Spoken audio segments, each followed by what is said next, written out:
Yeah, let's be great. September 24th, 1988, NWA Saturday Night on TBS. The show opens with Ivan Koloff defeating Tony Suber, and then the Russian Assassins attack Ivan after the match. Nikita makes a save, and then we head to the studio where Tony, David, and JR mention a few things, and then we head to the ring, and JR does mention that the NWA is returning to Louisiana and the Mid-South area. More to come on that as we go through the next month and a half or so. But that's all I have from the opening. The first match that they do throw us to is the Road Warriors, who defeat the Menace 1 and 2.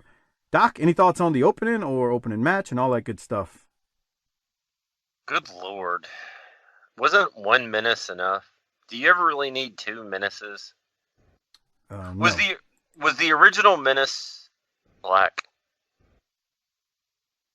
What are you talking about? These guys under the hood in the ring? Yeah. That's two white guys, right? I know they are now. That's what I'm saying. I don't know what you're asking. Did you hear the crowd pop when Nikita made the save? Yes. That was pretty loud. Man, well, September 24th, 1988. Yeah, I was still into this shit. Yeah, you were, because there's a famous match that's going to happen between the Road Warriors and Midnight Express that you were at. Yeah, I was way into this shit. Yeah, he was balls deep right now. That's not. I think I may have been watching the fucking USWA on Channel 6 when it replaced. In 88? Was it still on at that time? Let's see. It might have been. Not. I remember watching World Class, and the next day I was like, "What the fuck is this?" Yeah, it might have been. I don't remember. That doesn't sound too far off. I'm just not 100% sure. Also by this point we were getting scratch what I was about to say. All right. Any other thoughts on that first match, Hopper? No. Doc, you? All right, let's go to the promo. It was fast. Very quick. Road Warriors got something to say after it. Here it is. The awesome power of the Legion of Doom, the Road Warriors, and they're after that World Tag Team title held by the Midnight Express. What you witnessed, David Crockett, is you witnessed two originals. We never comment on nobody, and we never will. We're the guys that say what we're going to do, then we do it. Now, Midnight Express and Cornette, you luckily won those world belts, but my manager said 2 months ago, we got the winner. Now, you people out there, you may not like the way we're going to win them belts, but we are definitely going to win them. We're going to do whatever it takes, no matter what it is. We will be the world champions, whether you like it or not. We don't care. Tell them, Mark. Well, the Midnight Express has got 2 belts now. They're going to have to lose one because they can't hold the U.S. and the World Tag Team belts at the same time. So, pretty soon, you're going to be without any belts because the LOD is missing something around their waist for a long time and will beat anybody up. I mean anybody up to get what we want. And we want them belts. We want them right around our waist, just like all these people want them around our waist. They're sick and tired of second-rate champions when we've been the uncrowned champions all our lives. We're the biggest, the baddest, and we really don't care. Tell them, Paul.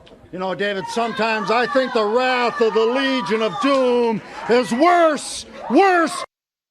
What? All right, Doc, what you got from the Warriors? Man, there's signs all over the place if you know what to look for. Yeah. You want to I'm explain waiting what for the you mean? spike. Well, we're going to find Dusty's eye with one of those spikes. Ain't going to be pretty. I know, huh?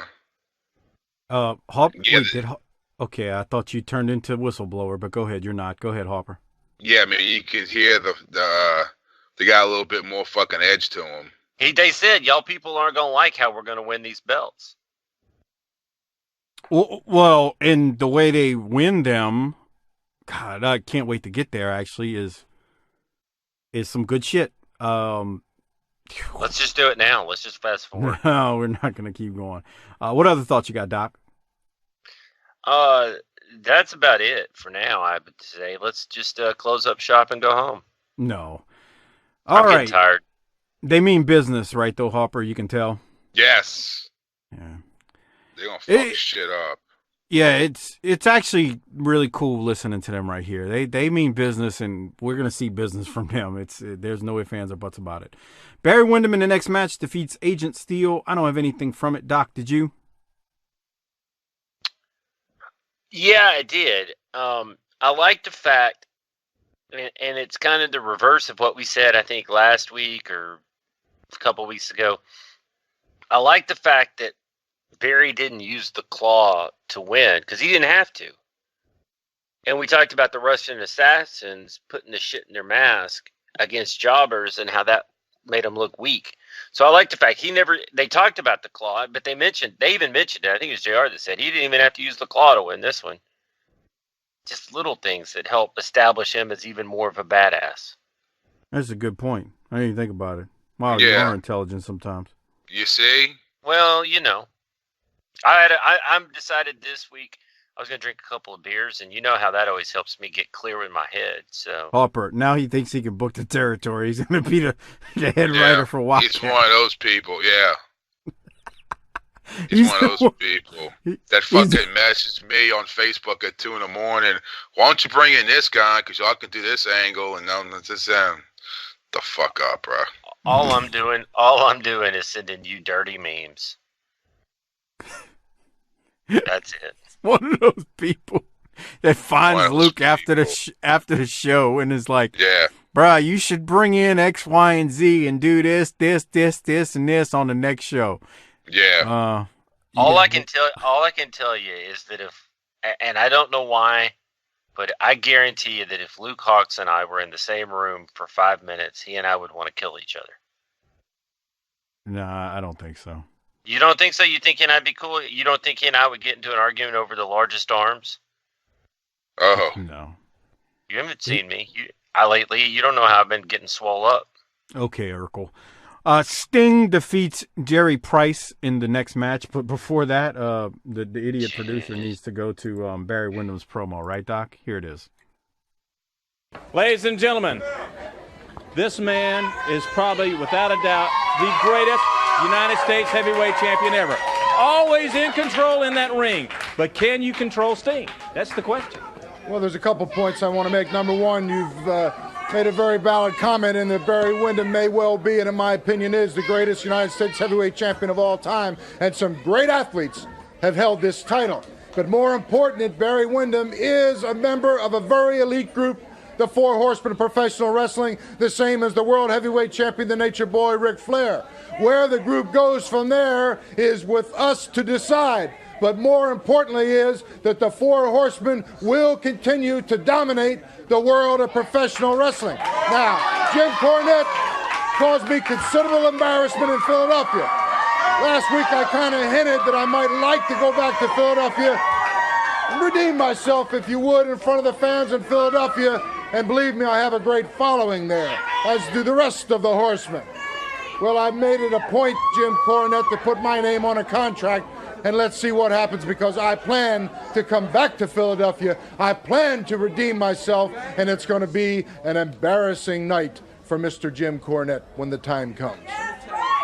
All right, Barry Windham, what about Sting? This challenge, he says that he will get this championship belt from you. I'll tell you what, your friend Jim Ross, my biggest fan, made a comment to me the other day. He said, Barry, he said, you seem a little overconfident with this championship. Now, I didn't even have to say it. Here he is, right here. David Crockett said that I am the greatest United States heavyweight champion to date.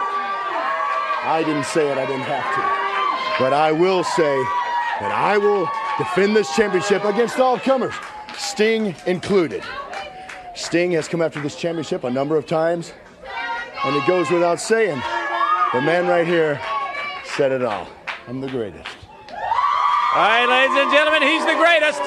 But See, what made me wonder about this promo and why I wanted to play it, it's meat and potatoes, but I did wonder again, like, I'm listening to this, I'm like, man, what are they going to do about the Horsemen? And I know what ends up happening. I'm just thinking right now, exactly like during the moment. My question is, because I haven't watched these in order in years, how long did they keep bringing up that this is the Horseman before it dropped? See, that's why I said what I said. I was Yeah. like, I guess we'll have to wait and see.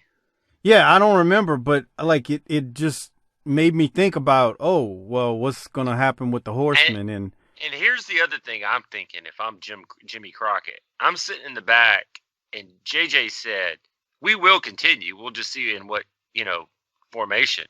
And you hear the cheers. Oops. Maybe shouldn't have let Arn and Tully go. Yeah. yeah, well, you can't blame Arn and Tully either. No, they got lied to. Yeah, and they also got lied to by Vince, and that's how they end up coming back, which is ironic, but we'll get to that, I guess, in another year or so. Harper, do you have anything from it, or are you kind of same page as me and Doc? Yeah, I mean, as a kid, I was saying, well, what the fuck are they going to do? What are they going to do? There's a good chance as a kid I hadn't figured it out yet because they have never once said Arn and Tully are gone. Yeah, but if you're watching... you wouldn't know that kind of shit unless somebody told you back then. You can Go ahead.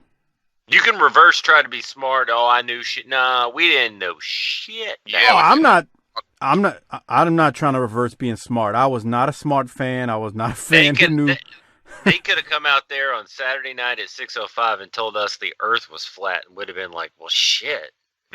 I guess fucking my geography teacher's full of shit. Yeah, we didn't know somebody was gone and appearing somewhere else until it actually happened. It was like a deadbeat dad. It just quit showing up. That's nice. You just kind of figure it out after. You just figured it out. I'm saying, nice. no, Harper, remember, you and I have had this discussion. Remember when when Bobby Heenan showed up on WWF TV with the freaking belt? Yeah. For Flair's belt. And I remember watching that day and was like, holy shit. Yeah, like that was like Bizarro World. Right. You were like, what the hell did I just see? And I remember I used to wonder as a kid who was the real world champion. Because they both called themselves the world champion, and these two wrestling companies never once mentioned each other.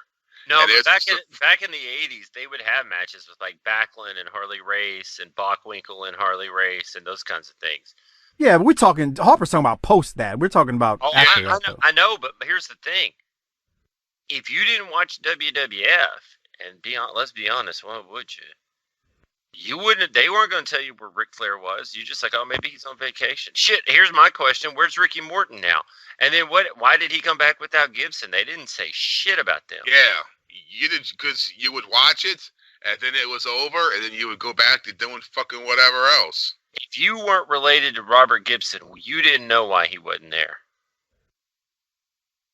I agree. But the point I was trying to make about the belt with Flair, when Bobby Heenan showed up on WWF TV, like Harper said, I thought that was Bizarro World. And the point we were both trying to make is none of us were smart fans, so we had no inkling of an idea when Rick left that he was going there, or we didn't even know he was leaving. He just shows up. Well, Heenan shows up on TV with the belt, and I was like, how the hell did that happen? Like, it was Bizarro World. It was truly Bizarro World, and I don't know.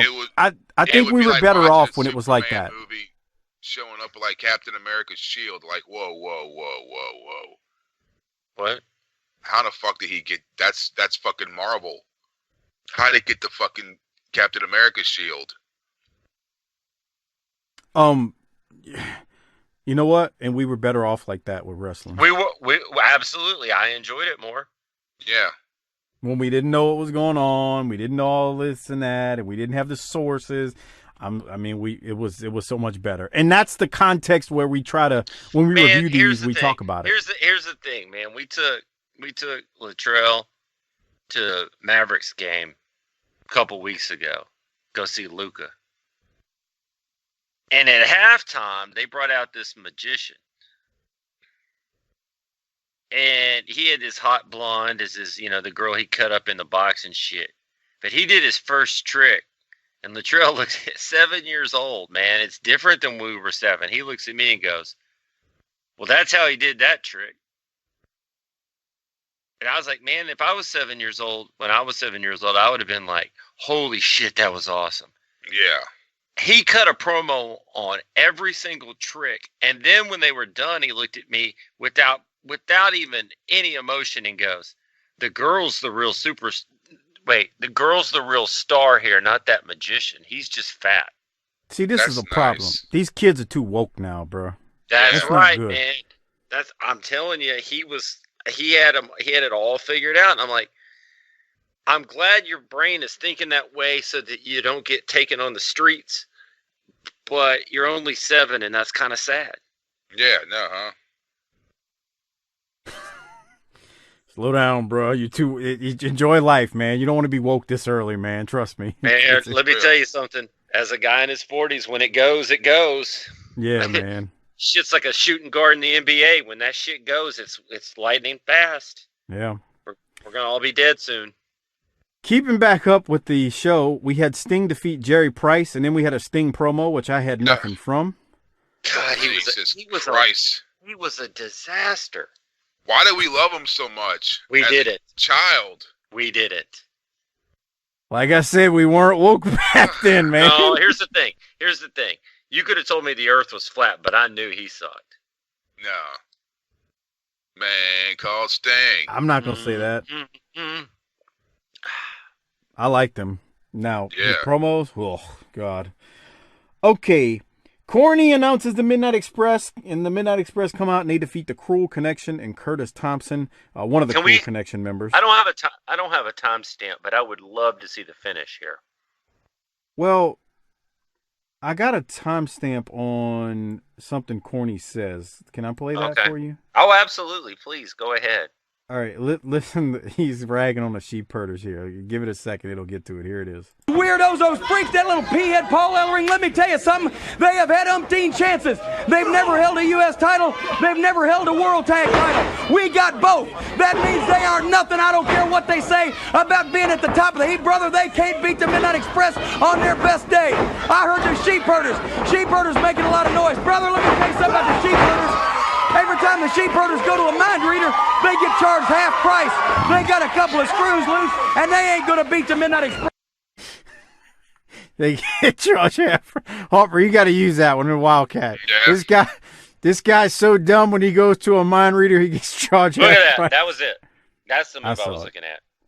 Yeah, that was a good finish. Little total elimination. That's exactly what it was. Innovative offense right there. Yeah. And they didn't use the high flyer for it. Man, that Curtis Thompson is jacked. Dude, that dude's fucking huge. It's like he looks too good to be doing like job matches. Yeah. I mean, this poor fucker here, that's perfect. That looked a lot safer than total elimination ever did, though.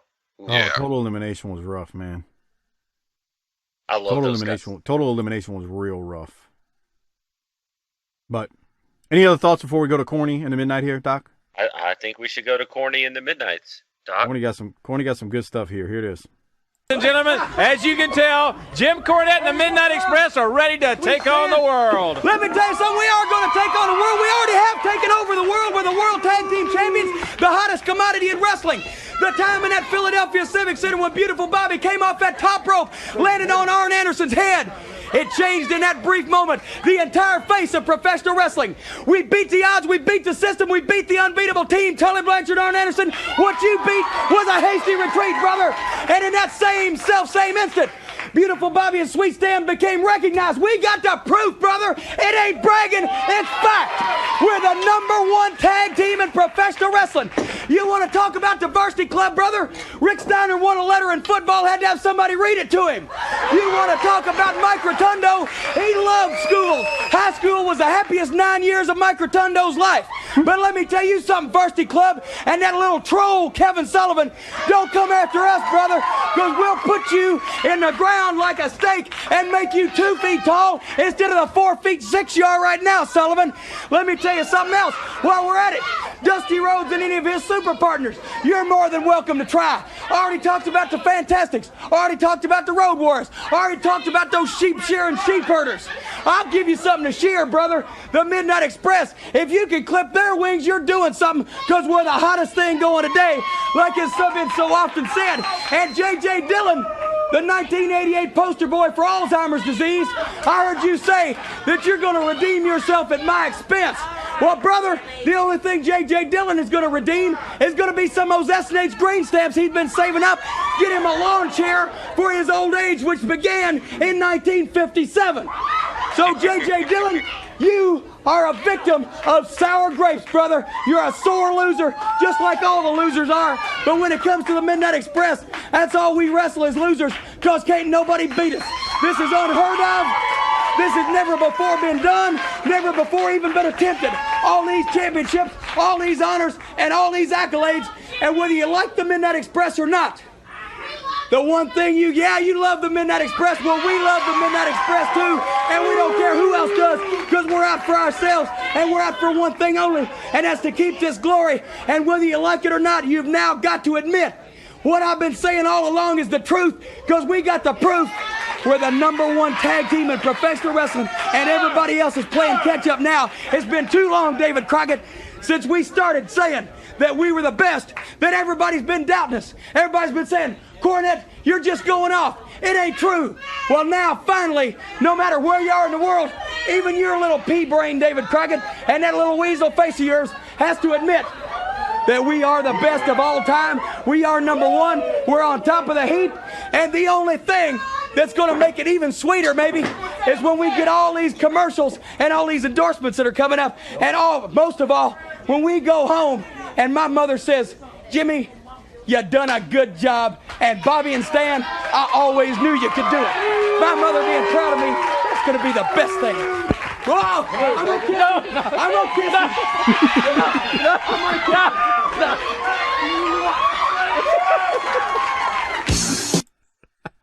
All right, Doc, what you got from Bro, he gave Crockett the Tony Schiavone kiss on the lips. Man, let's don't gloss over that though. Corny was on every single body's ass, scoreboarding everybody, cutting promos on everybody. How great was that? Yeah, he was on it, man. He was God. And the crowd loved him. I mean, he's been going at it throughout the match, and then he cut a promo on everybody afterwards that he didn't cut a promo during the match. And he didn't come up for air. Which he never does. And then tremendous. Then he tried to tongue punch Crockett. That's nice. Come on. I didn't say his fart box. I just said tongue punch him. Circle, dot, dot. What did you say, Hopper, a few weeks ago? Circle. Come on, y'all know how it works. What? Tell us again. Circle, dot, dot. Look. I'm doing it right now. That's what you really do, huh? Yeah. Is that the only? Is that the only technique? No, they got more, but that's like the international spot of eating ass. You got circle, dot, dot. When's the last time you circle dot? When's the last time you snacked on some ass, Harper? I mean, what day is it? That's real classy. I've eaten out more ass than prostate cancer.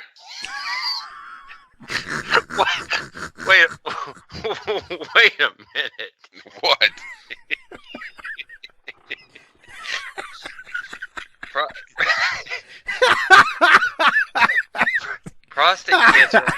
Prostate cancer only eats out men's asses. No, man, really? Oh, fuck. Yeah. Prostates are like the South End Adam's apple. It's only a guy thing. Oh, well then, yeah. What the fuck?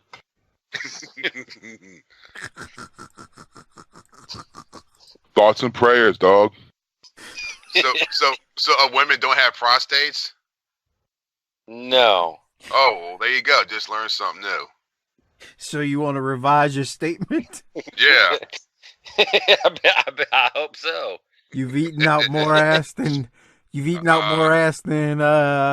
toilet paper or wet I've wipes. eaten up more ass than truck stop toilet paper. All right, Doc, you That's get anything? fucked up. No, I'm gonna steer clear of that one. Yeah, I bet you would. Harper, you got anything from Cornette right there in the midnight? No, man, I forgot. Yeah. Isn't that crazy how they barely how they're just faces now, and they barely the promo was still the same. Back then, you could make people believe anything just by saying it was so. Yeah. You know, it's basically it's basically a series of ribs in his promo. Yeah, I mean, the gimmick hasn't changed. It's not like he didn't turn face. Yeah. No, brother, we did it. It was airtight. No, and you know what it is too? Like, I think the fact that, you know, Tully and Arn, especially Arn, were cutting those scathing promos on them, like, that made them more sympathetic too, in a way. And as much as Arn was like the cool heel, and Rick gets cheered obviously, but I think that has something to do with it too, which goes back to Arn's point. If they could have did that for a year and just not a few weeks like they did, they had money. Like, you think about how much money they leave on the table, Doc, right? With that feud not continuing because they left. Multiples of the money that ROH left on the table with Jay Briscoe and Jay Lethal. I agree. All right, we'll keep going. We got Luger up next. Let's go to that right now. Here it is, in his wife beater. Everyone admits that Ric Flair, the World Heavyweight Champion, is the greatest World Heavyweight Champion ever. But can he withstand the challenge of the total package Lex Luger? Well, first of all, Dave, I'd like to say that Jim Cornette's a very witty guy. He's full of one-liners. It's like he was doing a David Letterman audition out here. Jim Cornette, you got a very sharp wit. But the bottom line is this. Your men are World Tag Team Champions. That puts you on top. There's only one way to go from there. And let me tell you something. There's a lot of great tag teams on the horizons. There's a lot of established ones. You got the Road Warriors to deal with. You've got the Fantastics. You've got a lot of new ones up and coming on the horizon. The proof in the pudding will be how long those World Tag Team belts stay around your waist, not how many one-liners or how much wit you display on TV. But you have done me one favor. You have shown that the invincibility, that air of arrogance that surrounds the Four Horsemen is starting to crumble. Because you see, Arn and Tully were World Tag Team Champions, but they are no more. So I thank you for that. And Nature Boy, there's somebody else in your camp named Barry Windham. And the Stinger is hot and heavy after Barry Windham. And let me tell you, I know Stinger very well. He's a close personal friend of mine, as well as a tremendous athlete and a great competitor. And Barry Windham, you come out here with your arrogance that all the horsemen have, and a lot of people love that arrogance. Say, boy, isn't that great? But Barry Windham, mark my words, the Stinger is trouble for you, he's trouble for your belt, and he won't stop till he gets what he wants. And now we come around to the great world champion himself, Nature Boy Ric Flair. You know, Nature Boy, you're a super dresser. You got all the experience in the world. When I go in that ring with Ric Flair, he knows every single inch of that ring. He knows where the ropes are at all times. He is a tremendous athlete, as displayed by being a fine world champion for 6 years now, a 5-time world champion. Nobody can take that away from Ric Flair. He has made millions and millions of dollars. He's got so many cars, so many houses, so many things, you can't even keep up with it. But Ric Flair, you know what? That makes me all the hungrier, because I don't have those things, and I want those things. There's a lot of people out here and across this country, Ric Flair, who've shown in arenas that they believe in Lex Luger, the total package, and they believe that I can beat you. And Nature Boy, I know deep down in my heart that I'm not going to disappoint them. I'm not going to let myself down. I want stronger and bigger than ever, that I want to be the next World Heavyweight Champion. I will not rest until I am the next World's Heavyweight Champion. Ric Flair, enjoy walking that aisle. Well, you can still call yourself champion because the total package is coming after you. All right, ladies and gentlemen, That's pretty good, Doc. What'd you think? I think this is the promo that says Luger is finally the top babyface. Okay. Well, the reason I say that is he didn't go out there and just cut a promo on how he was going to beat Rick. Whether you like him in promos, and I'm not the biggest fan or not, he went out there and did a decent enough job of trying to get everybody over, kind of like Rick does on his side. So he talked about Sting, and he talked about Jim Cornette, and he was sticking up for the baby faces. And so I think that was a really interesting moment where Luger is the lightning rod officially because he cut the promo that Dusty used to cut. Yeah, when he brings everybody up. Yep. That's a good point because he talked about Cornette with the one-liners and he, you know, he did. He went around the bend. He really did. And that's a whole different skill and an ask of a performer to go out and get everybody over than it is to just go out and get yourself over, right? Yeah, and that's the longest promo I think he's ever done. And his shirt stayed on, and he didn't flex. He didn't sweat too much, and I don't think that's a wife beater, like you said at the beginning. That's just a tank top. Yeah. Okay. Well, thank you for correcting me. You're always wrong on everything, but you got to correct me on a go whatever. What? Here's the thing, everybody. I saw y'all talking on Twitter how Mike likes to no-sell everything. He was ready to no-sell if Clemson won. He had already told me. But I can always get Mike hot. I know how to push his little buttons. I know how to push his little prostate. I bet you do. What is it? Two dots in a circle? What is it? Circle, dot. Yeah, is that how you got your job on this show? That's nice.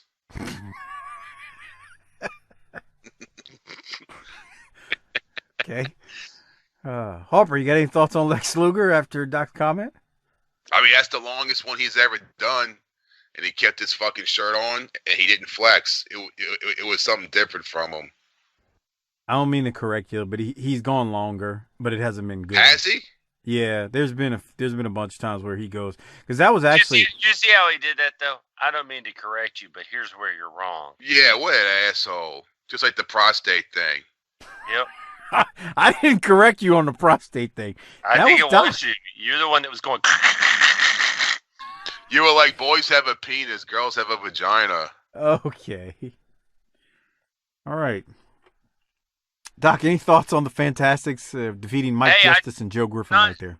Not the match, but I do want to say that I saw on Twitter this week that Bobby Fulton finished his first radiation treatment, so we're all pulling for Bobby that, he defeats the Big C, right?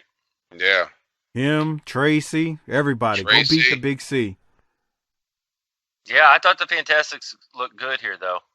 They did. We got Nikita, who defeats Eddie Sweat up next. Look at this asshole. Boy. Eddie Sweat looks like dude, that guy looks like he has a ton of dad jokes for you. Harper, did you say look at this asshole because how he put that headlock on? Yes. Look at his fucking feet. Bro. Look how he's standing. He is. I don't like sounding like I know stuff. So I'm going to let Harper explain why this guy is totally wrong. It's so fucked up. He's basically telling Nikita to belly to back him. Yeah. By standing like that. But Nikita doesn't do it. And then when Nikita shoots him off or pushes him into the ropes, you can tell it's like the guy's discombobulated. He's so fucked up. Fuck this shit. Look at him hit the rope. God, look at that. He does look like a fucking dad joke guy. He's the guy like on the fucking 80s sitcom, the guy from next door that like comes over. It's like, hey, you want to come over and watch the big game tomorrow? Got a case of beer. He's wearing Rustler jeans. Yeah, and he's drinking fucking Budweiser. He's a guy that's like a high school history teacher that's gonna lecture all these kids on what are successful adults like when he's making 28.5 down at the high school. Stop slandering teachers, Doc. Yeah. Most teachers deserve way more than they get. That guy, not so much. Oh boy, Harper doesn't like this dude in this match. Fuck this guy. Okay, but Nikita defeats him. You got any, Doc? Did you have anything else from it? I don't think so. Nikita cuts a promo after. I've got nothing from that. I don't even listen. It was so bad. Yeah. I just don't listen to them anymore. I just don't because they make me angry. Do you fast forward through them? Yeah. Okay. I hit flat top. I hit the 10 seconds forward button so that I can go up 3 seconds at a time. Because it freezes.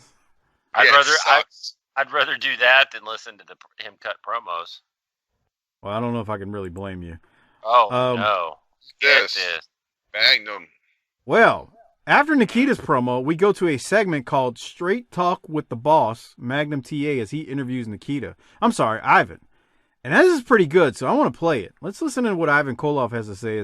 Ivan is looking very 1985-ish right here with his bandages on his head and his nicks all across his face, like he was in a brutal chain match recently.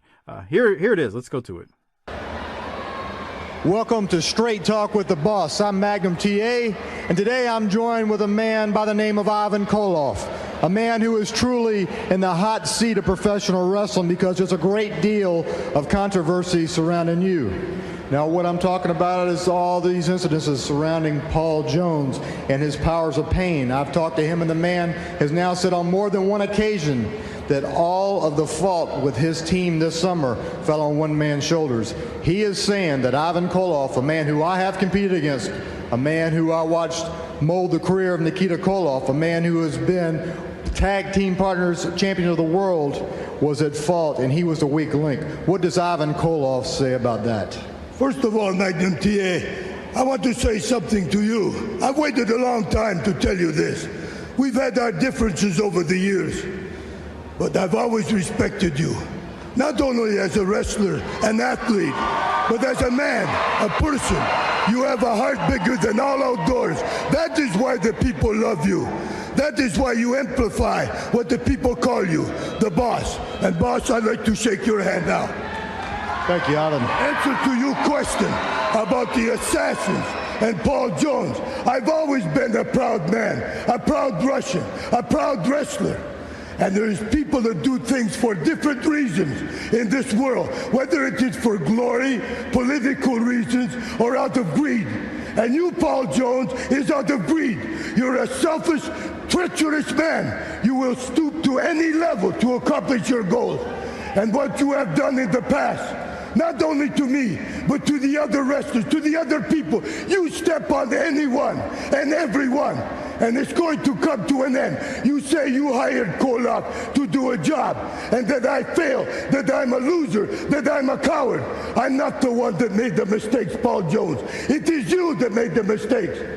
Yes, I'm a man with principles, and I know what my commitments are. Well, Ivan, we all understand that, but the question on my mind, and I'm sure all the fans out in the world today, they want to know what is going to happen now with nephew Nikita and Uncle Ivan. As you know, Magnum TA, and everybody know, I'm from old school, from old Russia. I'm very proud in my principles. Nikita, he is from new generation, new Russia, you might say, a new era. I bring him to this country, and he has turned out to be the greatest athlete ever. I understand that, but there is now not one Russian assassin, but two Russian assassins, and you've got to think about that and how you're going to handle both of those men. You know, boss, I have searched down deep in my soul these last couple weeks, and I have done a lot of things wrong in past. I know this, but I don't make apologies, excuses, or ask forgiveness from anyone. No, Paul Jones, not you, you weasel. I am coming after you, Paul Jones. I will fight my own fights, my own battles. Assassins or no assassins, they are all like you. I never wanted your money. I thought we had a mutual respect, a mutual goal to get World Tag Team titles. Well, now I am directing my energies. My commitment is to come after you, Paul Jones, for what you are.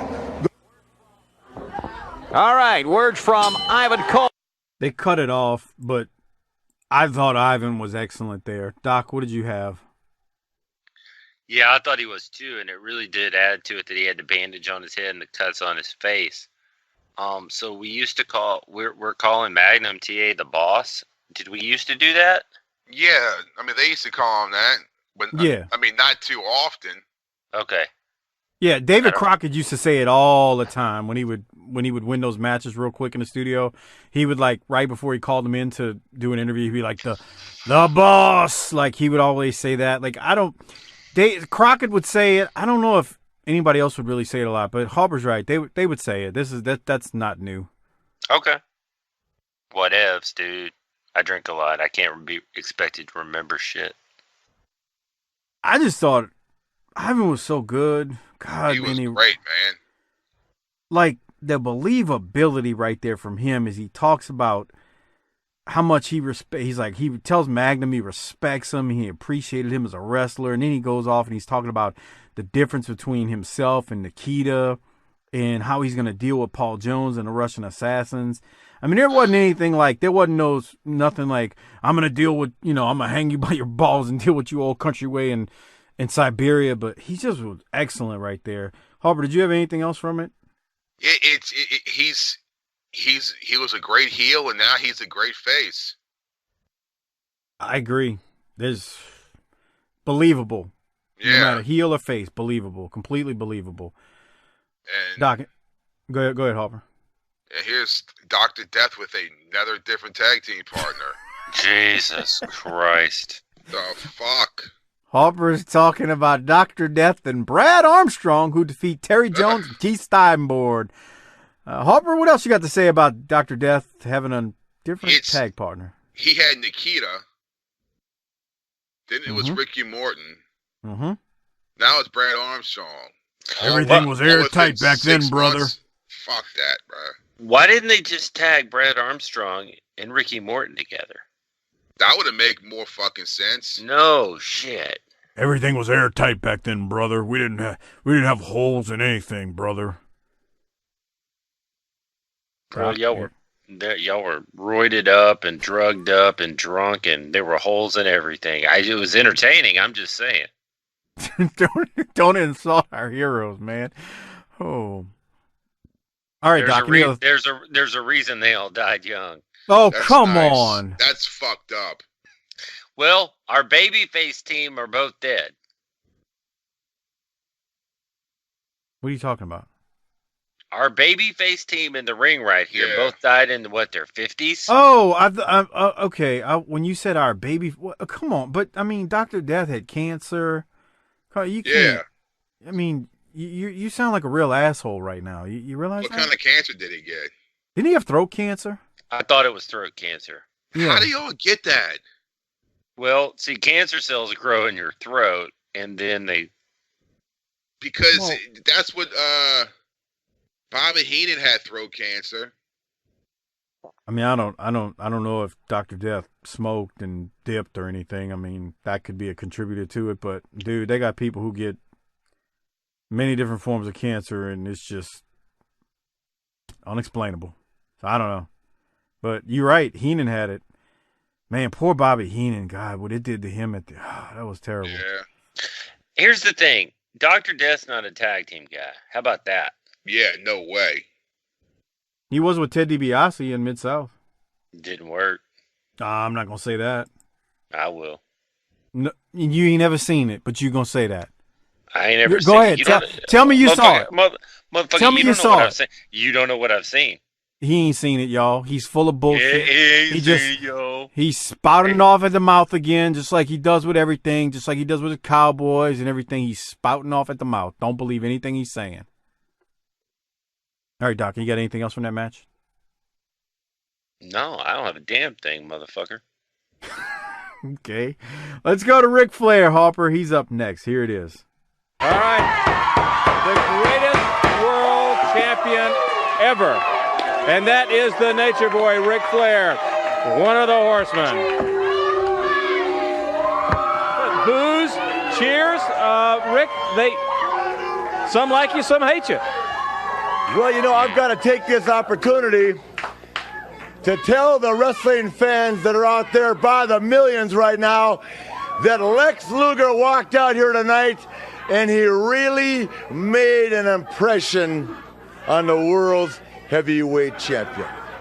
Bottom line, Ric Flair, the best wrestler of all time, but in your eyes, I reiterate, whether you like it or not, I'm your world's heavyweight wrestling champion, and you've got to listen up because I'm the star of the show. Luger, you said I got a big house. Well, that's plural. I got big houses. I got condominiums. I got cars like women all over the countryside. But the one thing you didn't tell me about is that big yacht. My favorite, that big boat, my pride and joy. You know I like women. Well, women like boats. Ric Flair aims to please. Unlike the Road Warriors who walk out here and talk about doom, talk about death to their opponents, talk about their awesome physiques and tremendous power. I am a man with a slow hand. I am style, I am grace, I am luxury personified. If you want to see me naked, it costs you $20 ringside around the world. Then you see the greatest wrestling machine of all time. If you want to see me in a custom-made silk coat, in the big Rolex, in the bigger pinky ring, then you watch the Superstation because we represent the greatest nucleus of stars on television today. We are real life. We are alligator shoes. We are Mercedes-Benz. We are long limousines. We are millionaires. All of us. Because we are the best athletes in all of professional sports. Football players, God bless them, but how many of them look like Ric Flair? Huh? I mean, really, huh? Baseball players, a dime a dozen. Great wrestlers, a handful. To be a world champion, just one. No teammates, just the God-given ability that makes me the very best. The bottom line being, Lex Luger, whether you like it or don't like it, learn to love it because it's the best thing going today. And it is the World Heavyweight Champion, Ric Flair. Listen, when we come back, six-man tag team action with the Varsity Club. Rick's out there scoreboarding. Doc, what do you have from it? Well, back to our earlier discussion, when he said that they were all millionaires, I would have walked out there going, they're all millionaires. I definitely think each one of them has $1 million in the bank. That's the kind of shit I would have believed back then. Dude, it's always great when professional wrestlers start scoreboarding shoot sports and just football players. Okay, that's great and all, but you ain't us. What was the naked line?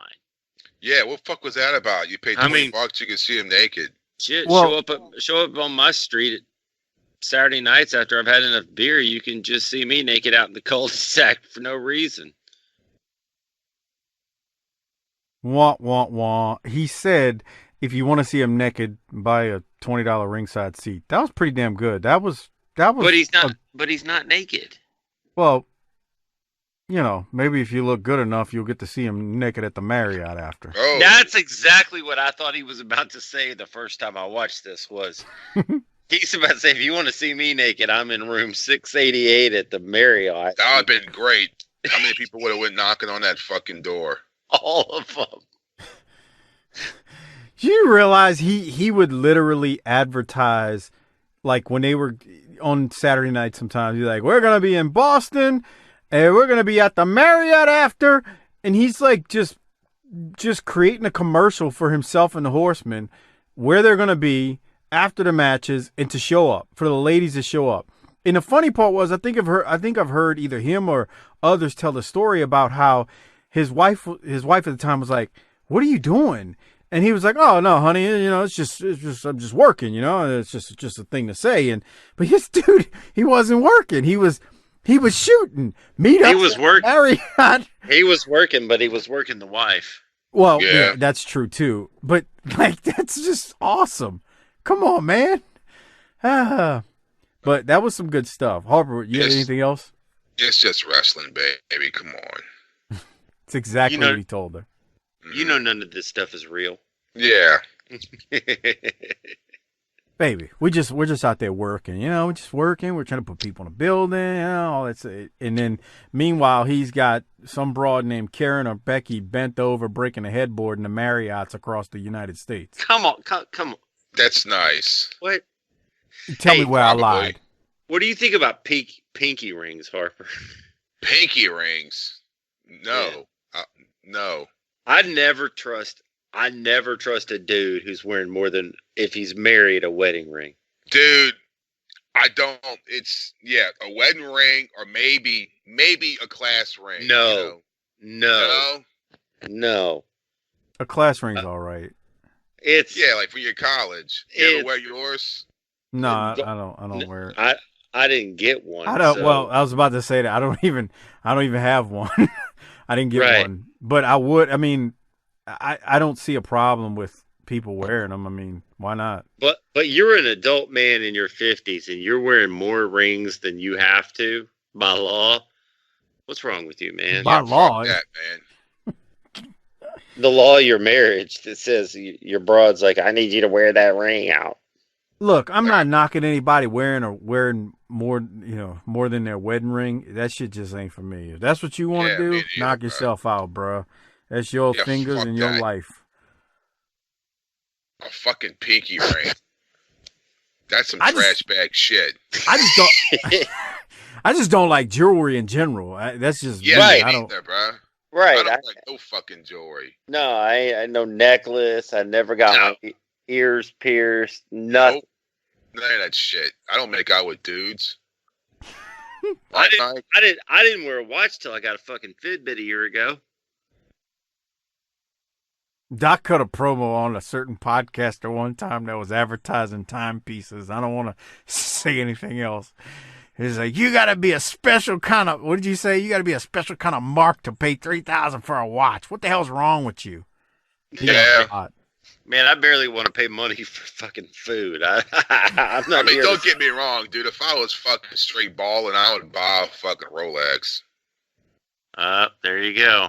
Like if I was like you fucking won the lottery just to piss people off, because that's the main thing it does, just See- to piss people off. You need to keep going to that shoot job just a little bit longer, because Mike and I would win the lottery just so we don't have to go back to the shoot job, and Yeah. everything else is negotiable after that. I tell you, dude, like I would like do that just to piss people off. I'll go buy a fucking new Jaguar. Who are you going to 5,000. piss off? I don't do shit to piss anybody off. I love pissing people off. Who cares? I do. I'm trying to make money and then keep that money. I love Told you. pissing people off more than fucking anything. I told you what he does, man. He's a natural born heel. No, it's not just that. He goes on Facebook. This is a shoot. This is 100% shoot. He goes on Facebook and he starts wars with people sometimes. He'll throw his brick and he runs, and then he gets people at odds, and then he ducks out of the conversation while these assholes they got worked into a shoot, and Harper's laughing at him. Yeah. He'll go on and he's like, I just do it just to get a rise out of him. And they're all serious. I do it and all he's the time, bro. I do it at work. It must. Oh, God, yeah. No, I go love ahead. fucking with people. It must be nice to have all that free time.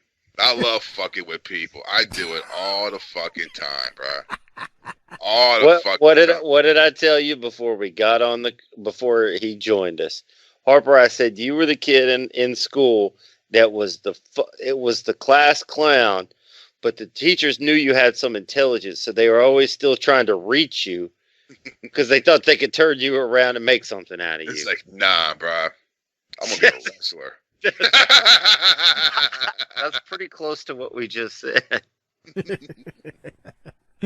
All right, let's keep this show moving because we're about to wrap things up.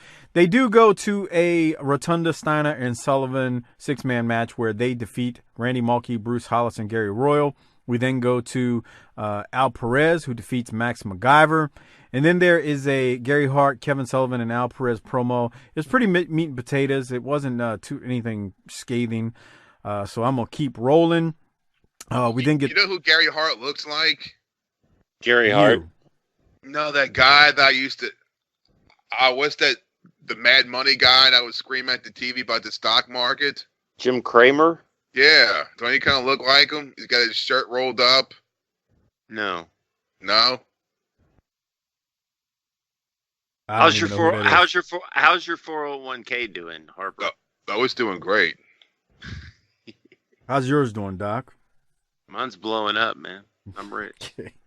Okay. All right.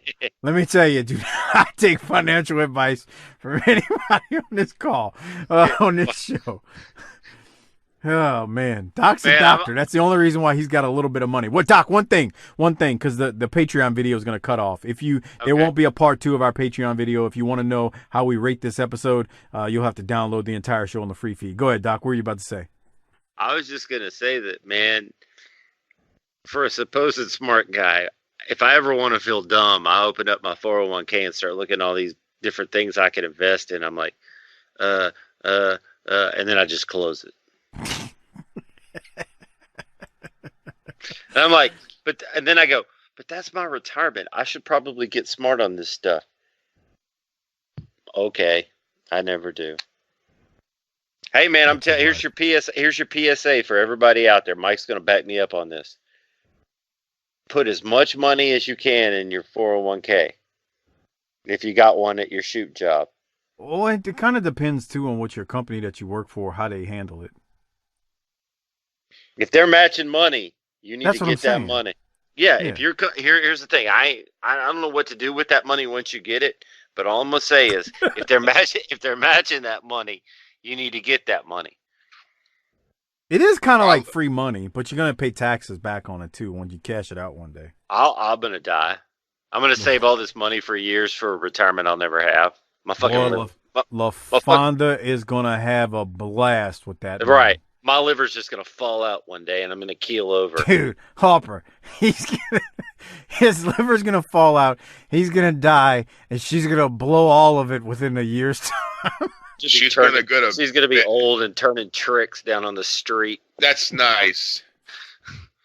Giving fucking toothless blowjobs because take her dentures out. Fucking. She's going to go to Bed Bath & Beyond and go fucking crazy. I just depressed him. Or fucking Hobby Lobby, maybe. She goes to Hobby Lobby? Nah. Dude, you ever been in there? Jesus Christ. It's like a Lifetime movie fucking in that place.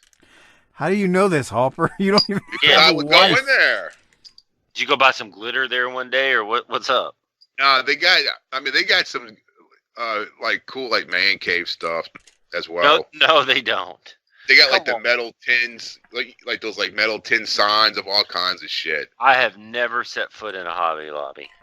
You'd be surprised. I would not.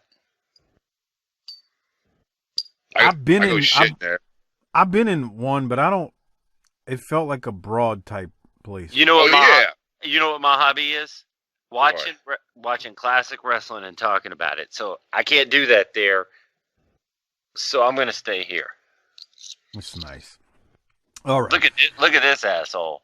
Well, that's Paul Jones. You got to stop. All right.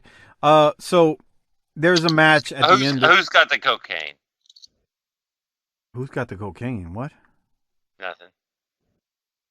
We go to the Russian Assassin 1 and 2. They defeat Italian Stallion and Max Miles. Again, the Russian Assassin, one of them loads the mask, and they're loading the mask to beat the enhancement talent. Doc, you got any thoughts about that? That's weak. Harper, you? No. Fucking Paul Jones. And then we go to Paul Jones and the Russian Assassins cutting a promo at the very end of the episode. Basically, here's what happens. Jones goes on for a little bit, and then Crockett cuts him off and says, "We gotta go!" And the credits run, and that's how the show goes off air. Which leaves us to where we now need to rate this thing and give out some Rolexes. Before we do so, I want to remind everyone, if you haven't already become one, become a patron at tinyurl.com/PatreonBTT. That's tinyurl.com/PatreonBTT.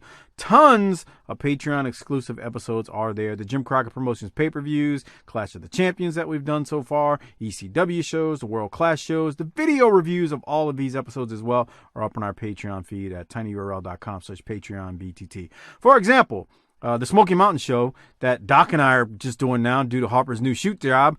That show drops on Sunday nights usually. Well, the video version of it goes up on Friday night. So not only do you get the show a little early, but you get the video version of it as well. So there you have it. Become a patron at tinyurl.com/PatreonBTT. All right, we got to rate this thing or give out some Rolex. Which one are we going to do first, Doc? I'll let you choose tonight. I just want to say first, you and I cut 4 Smoky Mountains last week. Jesus Christ. In one morning. And we were rolling too, man. But at the end, he's like, "I don't want to do the last one." I was like, "Come on, let's go, bruh. I'm refreshed." It wasn't as bad as people think. No, it really wasn't. And we're getting close to the end, man. Well, it wasn't as bad as people think because when it's only 2 of us, you naturally get through quicker because you're not getting the viewpoint of 3 people. And then there were a couple of those episodes where we're getting to the point where it's replays. And I mean, like one of them was like 40, 2 of them were like 38 and 40 minutes. And then, so, I mean, it wasn't like, they weren't long episodes. So it wasn't bad doing 4, but I don't know. Go ahead, Doc. What are you saying? Well, my point here is once we get that off our plates, we're free to do what we want to do. So I think we can do some more top 5s and pop culture and have Harper tell us about his turtle tank smell and whether or not it was the turtle or the girl. Just that's nice. A big favorite has always been the worst place you took a shit episode. Dude, that episode, I listened back to it about a week ago. That episode is tremendous. Harper talking about. Go ahead. Well, my worst place to take a shit was on a ferry boat going down the Mississippi River. Bruh, I got a story. It's this chick, the fucking Spice Girl. We're sitting at the bar one night, and I was telling, if we had this same conversation, if she was talking about the worst places she ever took a shit. This is what she tells me. When she first got married, back when she was married a million years ago, she was at the ferry, right? I mean, she was at a railroad crossing, and she had a fucking van, and she had to take a shit so bad, right? And she's trying to get home, and she had small children, and so she'll keep one of those little garbage cans like you have in your bathroom, so when they get all, pick up their fucking trash, and she just squatted, right? She fucking put the garbage can between a seat, because it was like a van, like with the captain's seats, not like a Dodge Caravan, like a big full-size van. And she said she put the garbage can between those captain seats and just fucking squatted right there in the fucking garbage can. And I was like, that's fucking great. That's fucking great. I was planning to lick there later. Yeah. You know how many times I licked that? And I gotta hear this shit. All right, so if you're wondering if you've been on the fence about becoming a patron, Just know that there's a little preview of something we've never heard before, but the kind of shenanigans that go on behind the paywall. Good job, Harper. That was an effective sales pitch. Wonder if I gotta go. You just like squat between those two captains. She should have sprinkled some spices over it to cover up. Jesus. Be like a cat in a litter box. Yeah, kick your feet.